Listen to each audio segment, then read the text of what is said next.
So I'm only home for a couple of days post-Christmas before I leave for a couple of weeks for Spain. So I collected all of my packages of new makeup I received while I was gone, and I want to play with the newest Viseart quads that launched. I know I have more of a niche following here for Viseart, but even though not a large number of people love Viseart like I do, I will say I have turned a good number of you onto the brand where you see why I love this brand so much. So Viseart just launched 2 new quads. Normally for the holidays, I find that they go all out for their holiday launches. They launch so many palettes. This year was a little bit more tame, but totally tolerable. And they launched, if you missed it, those 2 Cashmere and Violette Vespertine. Those were 12 pan palettes. They were amazing. Honestly, I was very happy with just those 2. So these were a little bit of a surprise launch. They did send this to me in PR, but you know I've spent so much of my own money on their palettes in the past. I was looking at their website. I don't know when this video is going to be uploaded. I'm trying to get it up not too soon after I'm filming this. But right now, they are having 30% off the Viseart website with the code MERCI30. So if that's still going on, Viseart's website always has a bunch of good sales. But if it's not, you can also pick these up at Beautylish. So we have 2 new guys. Now the packaging on these is a little different. In the previous quads, they normally have the colors out front. I think it's honestly very sleek, though I do find I like seeing the colors so I know what I'm reaching for. It's a little bit easier since I do have so many of the quads. This definitely is more sleek. Excuse my French. I have zero background knowledge in the pronunciations of these words, but it looks like we have the Petits 4 in Praline Epice.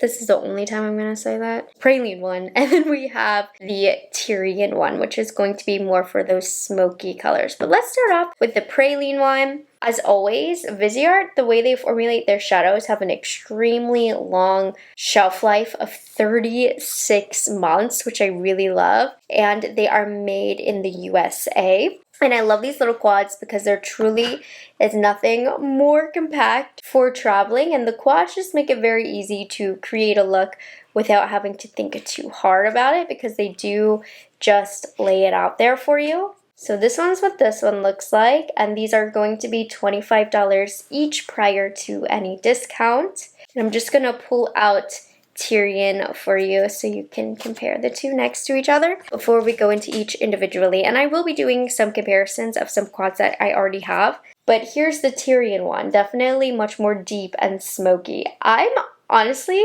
excited for this one because I just see these smoky looks that I'm going to get from this. So here is the lights down. You can really see the palette. Now what I notice is I feel like the shimmers in this palette, they look more metallic than normal. How Viseart would go, they just look like they have more oomph to them. For example, I pulled the Paris Nudes palette, which is more of just a true shimmer palette, but all of these are shimmers in the Paris Nudes, and I'm going to do some swatch comparisons because obviously we have some very close shades, but you can see even in the pan how the shimmers in the Praline are just more metallic. They're giving more reflection, so I'm excited about that. So we have Miel right here, Dulce right here, Cardamom is the matte shade, and then Gingembre. Oh my god, wait, these are super reflective. Viseart, I feel like, has really upped their shimmer game because I feel like they did used to fall flat. The mattes used to be their area of expertise, but look at that. Wow. Okay. Okay, I'm loving it, I'm loving it, I'm loving it. This Dolce shade right here, wow. I like that a lot. So Miel here is a honeyed champagne with a shimmer finish. And the website gives you a lot of different ways that you can use these. They also say that you can use this for highlighting the face, the cheekbones, the brow bone, which is really neat. Dolce is this warm mid-tone burnished bronze with a shimmer finish. Cardamom is a mid-tone, cool-toned brown shade. And then we have the cool-toned taupe bronze with a shimmer finish. So these two also say they have shimmer finish, but I would say The top two in particular lean more metallic, and you can see those fine shimmers, right? Let's get this on the eyes. Popped on some of Urban Decay Eyeshadow Primer Potion, a classic. Let's get into it. With this palette only having one matte shade, I'd say it's pretty obvious what shade I'm going to use in the crease. So I'm just using a Wingos 18 brush. I was plucking my eyebrows. I think I have an eyebrow hair stuck in here.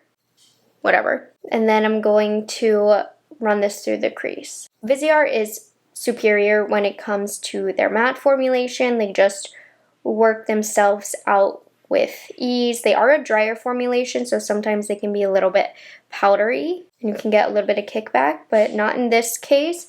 And this is just a good classic mid-tone brown shade. Let's test this how I love to test my luxury matte shades. This better give me more depth as I build it up. That's what makes a good high quality matte, other than the blendability, of course. Can I make it look like I'm wearing more than one matte? And the answer is yes. It looks like I have something a little bit darker here and a little bit lighter out there, but that just shows not only is it blendable, but it is buildable. We're gonna do a little bit of a gradient here because I do only have one eyeball. I'm just going to use a very little amount of this because I think the majority of the shade is going to go on my lower lash line. But I'm going to press this, not quite in the outer corner, but almost. And I'm using a Rephr number 2 brush right here. And then you can see how that shimmer lays on the eyelid. We got no fallout from that. Flipping my brush over, we're going into Dolce right here, which is the warm shade in this palette. But truly, I feel like it's not pulling too ambery on my eyelid. It definitely has more reflection on the eyelid that makes it a little bit brighter. But what I'm noticing about these shimmers is there's a lot of, it looks like little glitters in there. Not like strong glitters by any means, but you can see each individual particle bouncing off the light, which I like. It gives a really pretty textured look to the eye. However, if you do have a lot of texture, just be careful because it's not going to look as smooth on a more mature eyelid, but it does give a really pretty dimensional textured look to the eyeshadow, which is pretty. And then I'm gonna finish with this light shade and I'm gonna blend it all the way into the inner corner because it's very, very bright. I mean, with these quads, it's so simple to do the review and fast because the proof is in the pudding right there with how it applied and how you're going to easily create looks. Now, for some suggestions, you can do a darker look with this all over the lid and then this right on top. Or you can just work with these two to get a really light, easy eye. Okay, gonna pop on some concealer. I want to put this on my lid, lower lash line I mean. So I'm using a Rephr number 3 brush. And I think shimmer instead of matte on the lower lash line can be really fun. Be careful if you just have a lot of wrinkles, and it's better for people that have deeper set under eyes as opposed to puffy under eyes to do this, so keep that in mind because the shimmer is going to bring out the under eye as opposed to kind of suck it in. That being said, that's very pretty and it's very cool toned, especially comparing it to the top of the eye where we have the warmer shades. That's really, really pretty. I was also going to attempt to use this shade as a liner just for really super subtle definition, like super subtle, because you can see it's not that much darker than what I have on my eyes, but the darker shimmer is going to add a little bit of depth and contrast. Yeah, just a little bit. That didn't do much in way of liner, but it did a little something. I mean, quality of this is on par with the regular Viseart shadows. The matte, super easy to blend and buildable, and the shimmers I applied all with brushes. You don't need to apply these with fingers. They're not one of those formulas that are too creamy. They're a drier formulation, so you can get a little bit of fallout with these, but nothing major today, so I'm not mad about it. This color story, nothing super unique by any means, but this is one that I actually, while I'm not jumping for joy because it's anything unique, it's a color story that I will reach for a lot. as neutral lover. So I am not mad about this and I'm liking the quality. Finished lashes after we do the other eye. Tyrion, this one is the fun one today. Take a look. While it's all about the purple here, they say it's celebrating the magical allure of mythical Tyrian purple, which is the shade right here. It actually doesn't look very intimidating to me, which I'm excited about. Can definitely see the textures a lot better when I do it like this. So this one has 2 mattes as opposed to the other one here. Okay, let's swatch it. So we have Byzantine. This one feels dry. Not in a bad way, it's just not a super creamy feel. Imperial. Tyrion. Ignore my nails. I'm not doing them. And then Rain. I'm worried about this one. Okay, it swatched better than I thought. And look at that. So this one is not a shimmer. This is Byzantine. So they're describing this as actually a crystalline champagne reflective topper with a prismatic finish. So this isn't even shimmering. Well, it is, but it's not even described as a shimmer. It's a topper shade, which I don't know that Viseart's ever done before in these palettes. Then we have a cool tone sandy taupe pink, obviously a matte finish. Then we have this opulent deep Tyrian purple in a matte finish. It's swatching a little dusty and crusty here, but Viseart mattes do not swatch good, but they apply like butter, so keep that in mind. And then we have this cool toned smoky purple with a shimmer finish. This one, I don't really love shades like this where it's a purple shimmer, but more of a black base, so I'm not as big of a fan of that, but we'll see how that plays on the eyelid. But here are the swatches of Tyrion.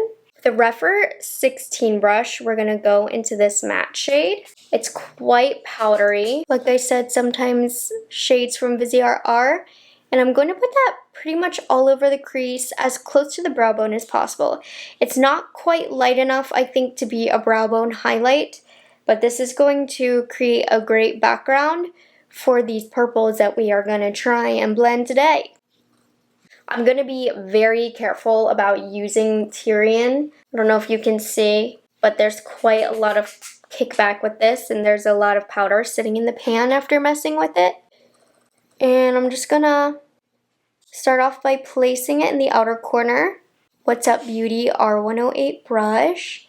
And since it is such a dark shade, less is more to start us off. I don't want to look like I've been punched in the face. So this is definitely a harder palette to work with just in terms of the colors that they're giving you. A lot more depth is given here, which is a good thing in that it's going to work a lot better for a wider range of skin tones. But on lighter skin tones like myself, we gotta be a little bit careful. It's blending nice, but definitely not as easy as that brown we had on the other eye. And then with whatever is left, I'm gonna do windshield wiper motions to bring some more of that depth in. Definitely not a shade I'm gonna be messing around with too much. I'm not finding it superior in the blending category, which is typical for shades of this nature. But it's not a bad experience. It's just an experience you have to be patient and gentle and light-handed with. And then I'm blending it, I don't know if you can see, along the lash line as well to carry that color over. You could probably do a kick butt halo eye with this. Should I do that? Let's do that. So I'm going to get more, and that's going in the inner corner. Gotta be careful not to make myself look punched in the face. So I probably didn't need to do that whole upper lash line move and blend. Okay, it's blending fairly easy on this side. Not a bad experience by any means. Build it up now that I know what direction we're going. The key with blending these dark shades, if you have a lighter skin tone like me, always be wiping the brush off as you blend it out of where you placed it so that it doesn't look messy. It helps you get that fade. I'm going to use the original brush that I used for that matte shade that was really light, and I'm also going to use that to help give us the fade. Next up, we're going into the shade I was not too excited about. I just don't like these shades with such a dark base to them, but it's going to layer beautifully over the matte shade. Honestly, I don't think this is going to look very pretty all over the eyelid alone, but it's the perfect shade to pair on top of the matte shade. It will make it look more even. No glitter glue or anything was used, so it's sticking pretty well. And then for the center of the eyelid, What's Up Beauty R111. Let's see how the topper shade looks. That's why it felt different and more dry feeling, because it's a topper. It doesn't have a powder or a creamy consistency. So this one's definitely more playful with what they're giving you finish-wise, not just color story-wise as well. Definitely more galactic. I think it's great in this launch that they're giving a more wearable option and then also this fun one to experiment with.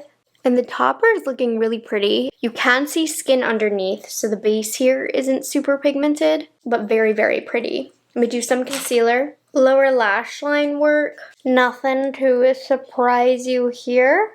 Actually, no. I am gonna surprise you. We're taking Tyrion and I'm gonna apply it all over the lower lash line. I don't want to blend too low. And then I'm skipping this and I want to see how the topper looks right on top of the matte. Oh, that's really pretty. And I'm just going to go in from the inner corner to, let's say, about a little over the center of the lower lash line. Oh, that's really pretty. This one also layers really well. What this palette is making me want is more. Like, I want this to be a bigger palette playing off of these four, because these shades are really, really good, particularly the shimmers is what I'm talking about, for layering. And I need this palette expanded because this one could be really fun. With between the topper, between this shade, we can do something with this. We can expand upon it. Okay, let me put on my lashes and finish the rest of my makeup. Let's try what they recommended from the Praline quad. I think it might be a little glittery, but we're gonna try it right here. Yeah, it is like a little, not necessarily glittery, but remember how I said there were almost particles that reflected the light individually? AKA glitter, right? So it kind of isn't the most flattering highlight, but I will say, in a pinch, she gets the job done. It actually blended out really pretty onto the skin. Okay, I just wanted to share that. I thought that would be fun to try out. Let's get into these comparisons because you know Viseart's notorious for repeating themselves. We're starting off with the Praline, but we're going to be comparing it to the original Praline. So this is the Praline Epice, whatever. This is originally, like, this is Petits Praline. They look super duper close. Like, you really can't tell much of a difference. In terms of textures, the original Praline has more of a satin shade right here where my finger is. But let me show you the comparisons by swatch. New Praline, old Praline. Oh, sorry. They look pretty much the same. The top two shades of the new Praline have more texture, more glimmer, more reflection. The shimmers fall a little bit more flat here in the original one. But if you have the original one, you honestly do not need the new one, but I would recommend the new one over the original one. So they're very close. This new Praline honestly just seems more enhanced, a little bit more glittery, a little bit more up my alley. So not a need, but if you're stuck between the two, definitely get this newer Praline one. Okay, so the next one that I chose, you can see that they're different, but this is Amelie. They reminded me of one another, and this is one of my favorite quads from Viseart. So I did want to share because this is a newer one, and it also is one of my faves. Obviously, it's more warm, and it has more peach, but swatched up next to one another, right? They aren't that super different from one another. One is just going to give you more of a peachy, warmer look. So if that's more your jam, Amelie is one of my favorites. It has a similar shimmer textures. So I like that they kind of continued this formula with this new launch right here. But yeah, if you want more peach, Amelie's the way to go. But this one is still, Paris Nudes is one of the best satin shimmer palettes. It's so buttery, amazing if you're a bridal makeup artist, amazing for mature skin. So while the new palette has more gleam and glimmer, I don't want to take away that it might make the Paris Nudes look flat, but these are an impressive formula all on their own. But I just thought there were some similar shades. These lean more towards a nude vibe, the both of them. But you are able to see the complete different formulas here. Honestly, if you have more of a textured, mature eyelid, you actually might like the Paris Nudes formula better. But you can get some pretty close shades here, I'm not gonna lie.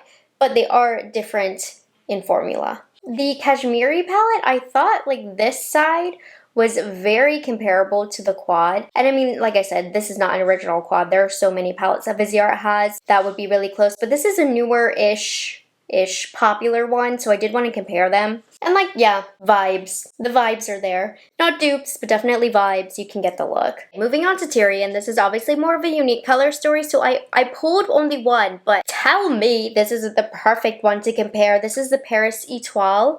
I mean, yeah, I literally see all four. Not the topper shade, there's not quite a champagne shade, but everything else. Top 4 swatches here is Tyrion, and then starting from here down is the Paris Etoile. I mean, you can see these are quite different. There's only a pinky shade, nothing to compare to this. You can't see any shadow here because both of these shades are identical and don't really show up via swatch, but they do show up on the eyelids, I would like to add. It's just the kind of thing like, again, they're sisters, but definitely if you have Paris Etoile, you do not need the Tyrion, for sure. Anyways, overall thoughts on these. Cute launch, not necessary. I definitely was a lot more in love with their previous launch of the bigger palettes, so I'd recommend you look into those. But these are super cute. Like, this is a really great everyday quad. Color story, nothing to write home about, but really great Viseart quality. This one, a little bit more fun. If you're looking for something small and smoky, this could be your vibe. $25, honestly, is not a bad price. 30% off definitely could convince me a lot more to tell you to pick them up. Yeah, I mean, if these are catching your eye, the quality is really good, and I hope that that can help you make your decision, but nothing exciting that I'm adding to my very large Viseart collection. Not jumping for joy for them, but good quality as per usual Viseart. So I hope you guys enjoyed this video and found it helpful. Let me know your thoughts on these quads. I hope this video was helpful to you all, and I will catch you guys in the next one. Bye guys, have a good one.